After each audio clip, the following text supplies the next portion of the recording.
Hello everyone, so myself Vaishnavi Singh and today welcome to my YouTube channel. So today I will discuss about the topic that is anemia. Anaemia क्या बीमारी है, anaemia की क्या conditions हो सकती हैं, क्या क्या चेंजेस हमें एनीमिया की बीमारी में देखने को मिलते हैं, इन सब चीज़ों के बारे में आज हम डील करेंगे। एनीमिया किस टाइप की कंडीशन के अंदर आती है, ये सारी चीज़ें आज हम स्टडी करेंगे। So let's study about what do you mean by anaemia. So let's start with the topic that is anemia. So anemia is a condition that develops when your body lacks enough RBC or hemoglobin. Anaemia एक ऐसी condition है जिसमें कि क्या होता है, जो कब डेवलप हो रही है, या तो आपके शरीर में हेल्दी आरबीसीज नहीं बन रहे हैं या फिर वहाँ पे एचबी नहीं है। अब आरबीसी कितनी है हमारी बॉडी में, तो सबसे पहले हमें यही पता होनी चाहिए कि नॉर्मल आरबीसी कितनी होती है हमारी बॉडी में।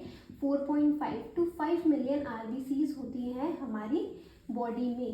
इट मीन्स या तो ये आरबीसीज क्या है, बन नहीं रही हैं, या फिर बन रही हैं तो लेस अमाउंट में बन रही हैं।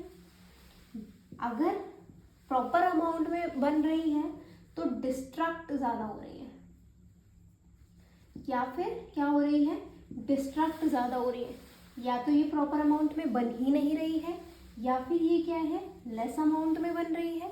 अगर अच्छी अमाउंट में बन रही है तो डिस्ट्रक्ट जल्दी हो रही है, टूट जल्दी रही है। तो उस कंडीशंस में क्या क्या डेवलप हो सकती है, हमारी एक कंडीशन है that is called as anaemia. वो एनीमिया हमारी डेवलप हो सकती है, या फिर हम क्या कह सकते हैं कि एनीमिया एक ऐसी कंडीशन है। So anaemia is a condition in which RBC shows dysfunction. RBC अपना काम नहीं करती, वहाँ पे डिसफंक्शन शो करती है, and that cause a lack of RBC in our body. सो ये एक जनरल डेफिनेशन है कि हमारी RBCs क्या है। सो हमारा टर्म है anaemia. So anaemia is a condition that develops when your body lakhs enough healthy RBC. ये वर्ड ये आपको याद रखना है, इनफ हेल्दी आरबीसी। जैसे मैंने यहाँ पे बताया कि आरबीसी तो बन रही है, पर बनने के साथ साथ डिस्ट्रक्ट भी ज़्यादा हो रही है। तो हमें इस डेफिनेशन में यही ध्यान रखना है कि आरबीसी तो बने ही बने, बट एक हेल्दी आरबीसी और हेल्दी हीमोग्लोबिन हमारी बॉडी में होना चाहिए। तो नाउ अब हम देखते हैं कि एचबी लेवल क्या है, एनीमिया कौन कौन सी टाइप्स का होता है।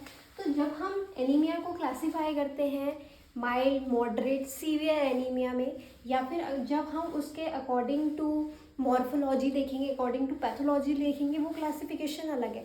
बट अगर हम इन जनरल बोलते हैं कि ये माइल्ड है, मॉडरेट एनीमिया है, या फिर हमारा सीवियर एनीमिया है, तो सबसे पहले हमें ये माइल्ड, मॉडरेट, सीवियर बोलने से पहले ये पता होना चाहिए कि नॉर्मल एचबी वैल्यूज़ क्या होती है। नॉर्मल एचबी वैल्यूज़ क्या क्या हैं। अब हमें पता है कि नॉर्मल एचबी वैल्यू मेल के लिए अलग है एंड फीमेल के लिए अलग है। सो इन अ मेल और in a man it should be 14 to 18 gram per DL। Gram per DL ये क्या है, हमारी 14 to 18 ग्राम पर DL होनी ही चाहिए। एंड नेक्स्ट क्या आता है हमारा, अगर हम फीमेल की बात करें या फिर हम बात करें वुमेन की, तो इसमें ऑन एन एवरेज कितना अमाउंट होना चाहिए, 12 to 15 ग्राम पर DL। अब इसके अकॉर्डिंग ही हम क्या करेंगे, इसके अकॉर्डिंग हम देखेंगे कि क्या क्या क्लासिफिकेशन रह सकता है। माइल्ड किस में आएगा, लाइक हम बोल रहे हैं mild anaemia. So what do you mean by mild anaemia, मतलब वो ये नॉर्मल रेंजेस से डेविएट हो रहा होगा, बट वो कितना डेविएट हो रहा है ये चीज़ हमें देखनी है। अगर माइल्ड एनीमिया है, अगर हम फीमेल्स की भी बात करें या मेल की भी बात करें, तो अगर माइल्ड एनीमिया है it means 10 gram per DL। 10 gram per DL है, इससे कम नहीं है हीमोग्लोबिन, तो हम उसको बोलते हैं कि वो माइल्ड एनीमिया है। अब हम बात करें कि मॉडरेट एनीमिया क्या है फिर। सो मॉडरेट एनीमिया मॉडरेट एनीमिया की बात करें तो वो 7 to 10 ग्राम पर डे। देखो ये तो हो गई हमारी नॉर्मल रेंजेस। मेल के लिए नॉर्मल रेंज क्या है 14 to 18 ग्राम पर डीएल। हमारी फीमेल्स के लिए क्या है 12 to 15 ग्राम पर डीएल। नॉर्मली अगर हम जब अब कंडीशन पे आते हैं एनीमिया में, ये तो क्या है हमारी नॉर्मल कंडीशन है कि नॉर्मल ही इतना होता है। बट अगर हम एनीमिया की बात करें, एनीमिया क्या आ गया, कंडीशन आ गई। तो अब एनीमिया की बात करें तो माइल्ड एनीमिया क्या है 10 ग्राम पर DL, moderate anaemia is 7 to 10 ग्राम पर DL, and third is severe anaemia. Severe anaemia की अगर हम बात करें, सीवियर एनीमिया क्या होता है हमारा लेस देन 7 ग्राम पर डीएल। अगर 7 ग्राम पर डीएल से भी जो एचपी लेवल है वो 7 ग्राम पर डीएल से भी कम हो गया, that means it comes under the severe anaemia. सो ये तो हो गई हमारी कि एनीमिया क्या कंडीशन होती है। एनीमिया एक ऐसी कंडीशन है जिसमें हमारी बॉडी में इनफ आरबीसीज, हेल्दी आरबीसीज और एचबी का लेवल डिक्रीज हो जाता है।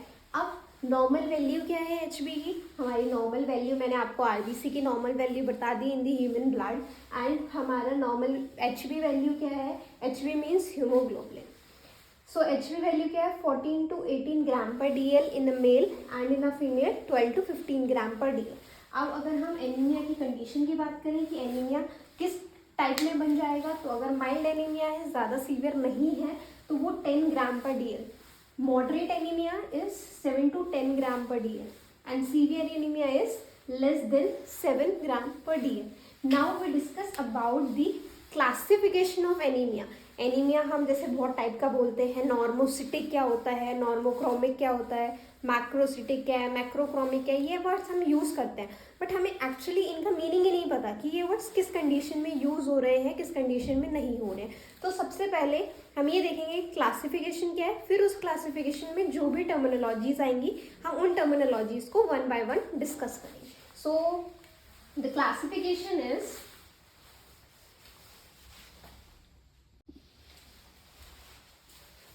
classification according to morphology.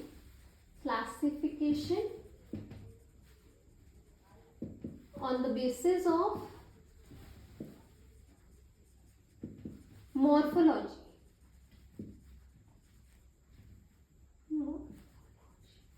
जो भी उनकी मॉर्फोलॉजी है उसके बेसिस पे हम एनीमिया को 3 टाइप्स में डिवाइड करते हैं, माइक्रोसिटिक, नॉर्मोसिटिक और मैक्रोसिटिक।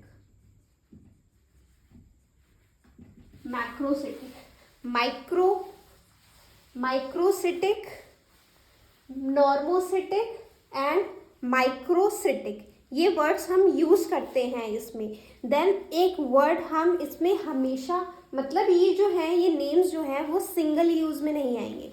ये सिंगल यूज़ जैसे हम ये नहीं कहेंगे कि माइक्रोसिटिक एनीमिया है, हम बोलेंगे microcytic hypochromic, microcytic hypochromic anaemia.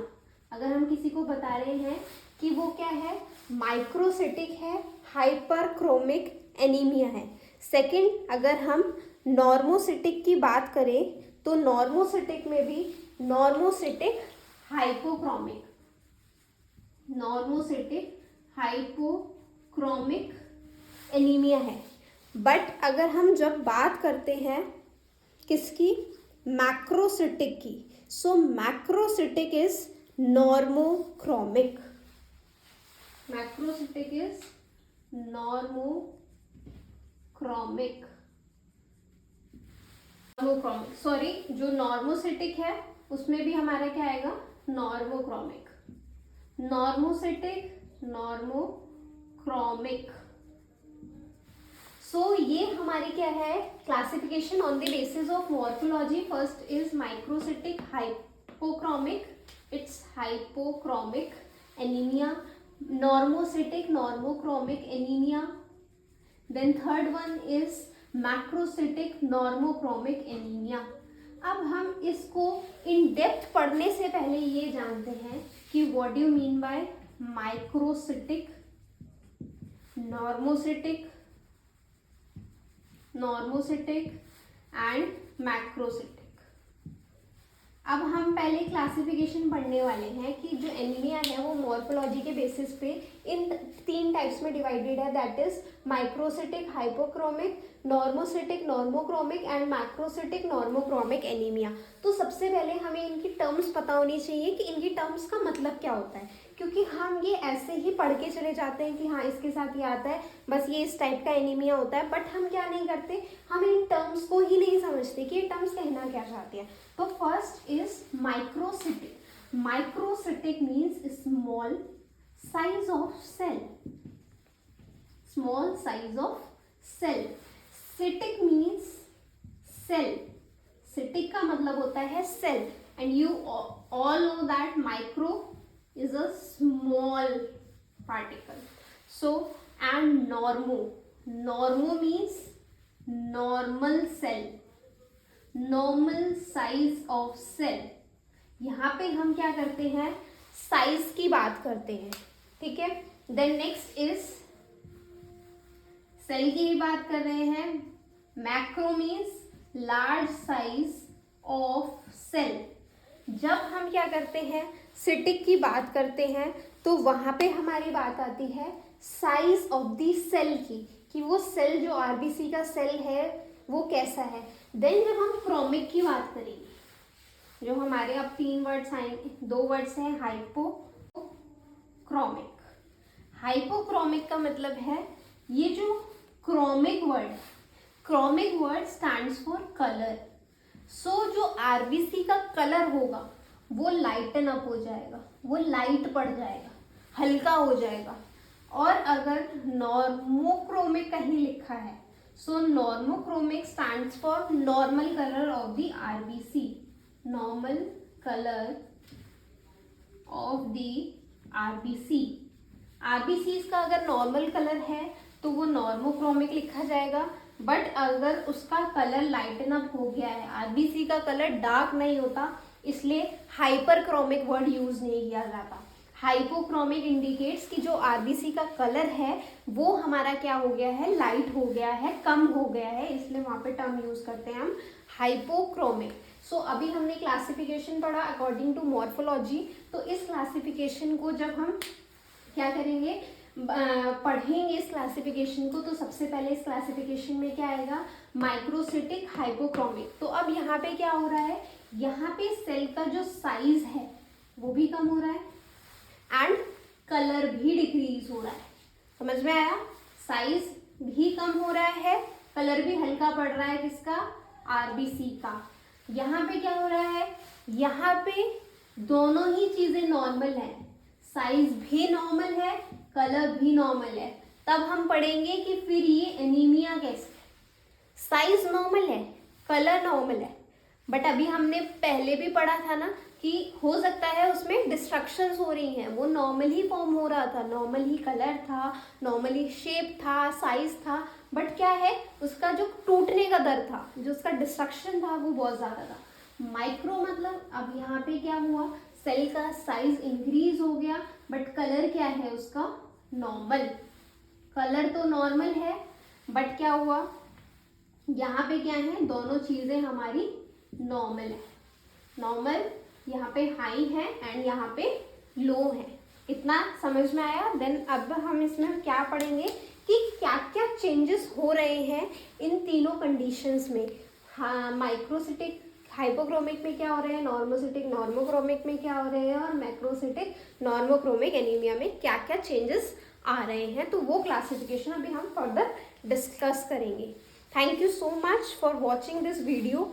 मैं जो अपना नेक्स्ट हमारा क्लासिफिकेशन होगा वो हम नेक्स्ट लेक्चर में स्टडी करेंगे कि क्या क्लासिफिकेशन रहेगा। क्लासिफिकेशन में जैसे हम बहुत सारी कंडीशंस पढ़ते हैं, अब हम पढ़ेंगे कि कैसे सिकल सेल एनीमिया किस में आ रहा है, मेगालोब्लास्टिक एनीमिया क्या है, और ये जो सारे डिफरेंट एनीमियाज हैं वो बेसिकली इन्हीं 3 टर्म्स के अंडर में ही आते हैं कि वो कैसे कैसे चेंजेस आ रहे हैं हमारी बॉडी में, चेंजेस आने की वजह से ये सारी कंडीशंस डेवलप हो रही हैं। तो वो हम फर्दर क्लासेस में पढ़ेंगे कि कैसे जो हमारा क्लासिफिकेशन है वो डिफरेंट टाइप के एनीमियाज लाता है, कौन सा एनीमिया कौन सी क्लासिफिकेशन के अंडर में आता है. So thank you so much for watching this video and listen me carefully. Thank you so much.